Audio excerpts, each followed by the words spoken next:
think we're now joined by Joey Logano, driver of the number 22 AAA Ford, who will start second in Sunday's AAA Texas 500. This is the second consecutive race you've started in second here at Texas Motor Speedway. First of all, talk about that qualifying lap, and then looking ahead to Sunday's race, what we can expect. Yeah, man, I got done with that last run, and I honestly didn't think it was even going to be close to the pole. I didn't have a very good 1 and 2 at all. Got really tight. Kind of missed the bottom, and then realizing how close you were to the pole afterwards is the most frustrating part of it, especially after last week. I think we missed it by 8 thousandths last week and 6 this week. So we're getting closer. Just you think about how close that is when you're going around 200 miles an hour. I don't know what that is in feet or probably inches, but that's the name of the game. That's how close the competition is out there. And, like I said in the interview, we're mad about second, and that's when you know your team's in a good spot. So, I feel like we had a good car in race trim earlier today. We made quite a few laps, and I thought the car was capable of a lot of speed, and we still had a lot of potential on getting the balance right. So I feel good about that. And like I said, we're starting close to the front. There's too many seconds. Second always stings. You said second when we qualified here in the spring, and here we are again, and last week as well. So the polls are so close, and that's the only thing that really matters on Fridays. We'll go ahead and open up to questions. If you could raise your hand, and we'll get a mic to you. There in the back, Stan. Stan Creekmore with Outside the Box. Joey, great evening and everything, but how much of today will even help you on Sunday? Well, I mean, we got some laps in race trim.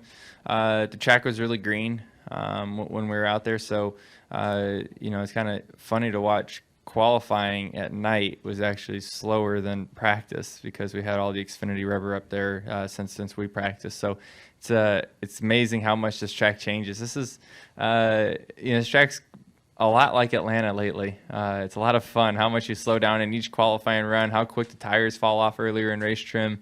This place is awesome. It's a lot of fun, and it's super fast, and you can move around. You can do so many different things. So it's a great place to race.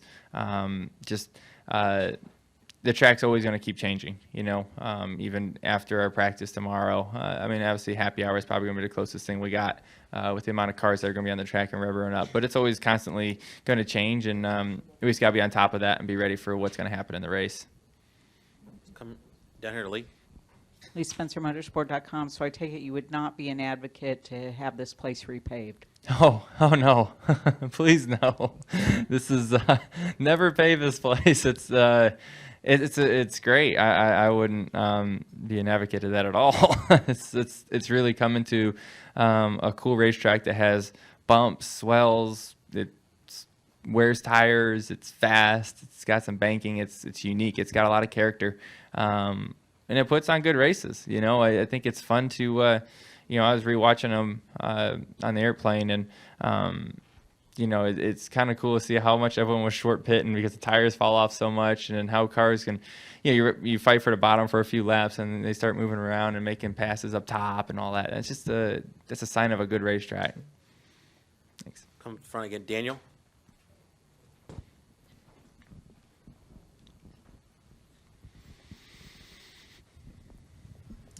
Dale McFadden with NBC Sports. We only have 3 races left in Tony Stewart's Sprint Cup career. You've had some run-ins and entanglements with him over the years. I was wondering, in your career, what are some of your favorite memories of competing against him on the track? There's a few. I'm trying to think of one off the top of my head. California keeps coming to my mind, but that's probably not the best memory.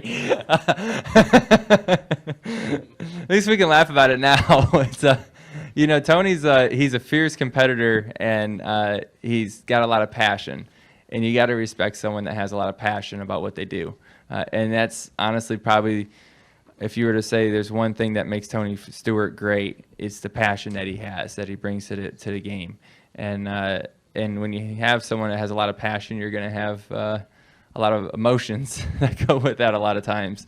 And I'm the same way. It's probably why we butt heads a couple times, but we've also raced each other awesome. Tony's one of those drivers that really understands the flow of a race, meaning he knows when to not beat up his car. He knows when to not make other drivers mad, and when to just get some laps. And then he also knows when it's game time, he becomes one of the most fierce competitors out there.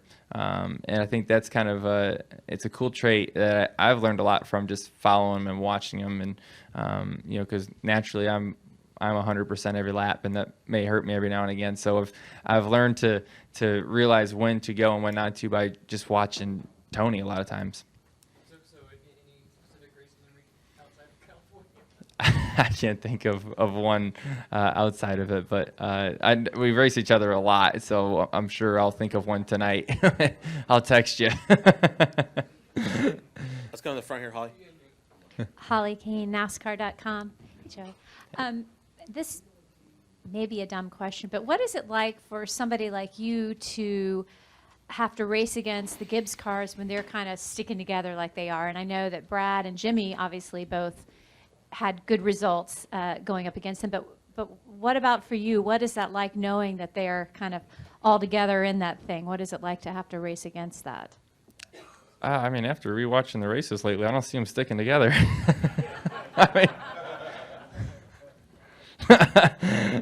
Anyways,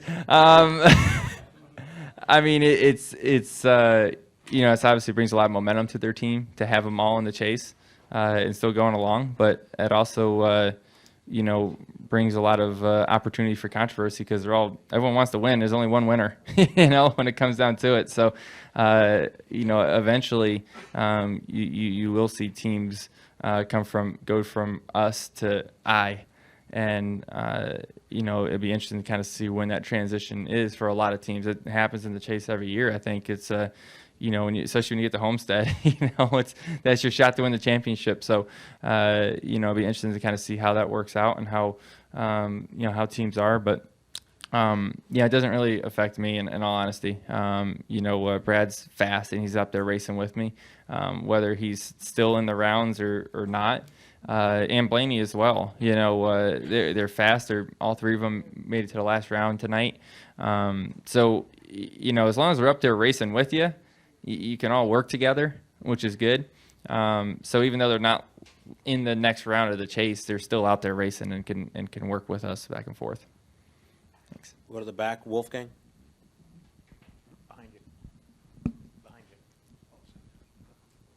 Wolfgang Monser from Germany, Rennsport Press Agency, Joey. You said earlier the track was green and changed all the time. We have tonight a race, tomorrow the Xfinity race. Does that mean maybe on Sunday the track is totally different again like it was today in qualifying? Yeah, it'll change quite a bit. It'll change, it definitely is going to go through another swing for sure. After this truck race, and then we practice again in the Xfinity race. It'll probably be pretty much full rubber by that point. So, like I said, our happy hour tomorrow is probably going to be our most realistic practice that we're going to try to, learn as much as we can for Sunday's race. Kenny Bruce with NASCAR.com. We saw some people make some pretty good saves just in practice out there today, and one guy that didn't make too good a save. But when you talk about racing on the edge, is it any different here than it is anywhere else you guys go, or is it just different because of the bumps and the high speed and those things? Yeah, it's different because like I said earlier, you got a lot of speed, you got bumps, and you got a lack of grip on old tires. So, you may think you're okay, and the next thing you know, you hit the tunnel bump in 1 and 2, or you hit the bumps in 3 and 4, and the swells, or I call them the ripple bumps. There's a bunch of little small ones, and then next thing you know, your car's shaking out of control, and you miss the bottom, or you go up the racetrack, and it's a challenging place to get around for that reason. You're in the corners for a long period of time. You exit off of turn 2 at no banking at all. For some reason, turn 4, the car just kind of lifts up out of the track, and it really kind of shoots you up into the fence. So you see a lot of mistakes being made, myself included. It just happens, and it's reminding me a lot of Atlanta lately, because Atlanta's the same way. You watch the in-car cameras and they're swatting flies in there. It's just awesome. Everyone's going back and forth on the wheel, and you have to. The cars are just right on that ragged edge. There's, if you compared that to a repave like Michigan or Kansas, everyone's hands are pretty straight, and it's almost like you're driving an Indy car. Here, you got that thing hung out. You're driving a stock car here. It makes it a lot of fun. Go back, Daniel.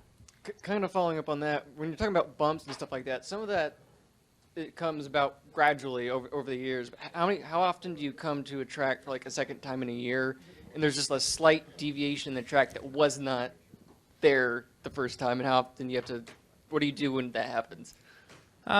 You just adjust to it. It doesn't seem to change a whole bunch here. Like the bumps that are there, if they're growing, they're gradual, and I don't really notice it a whole bunch.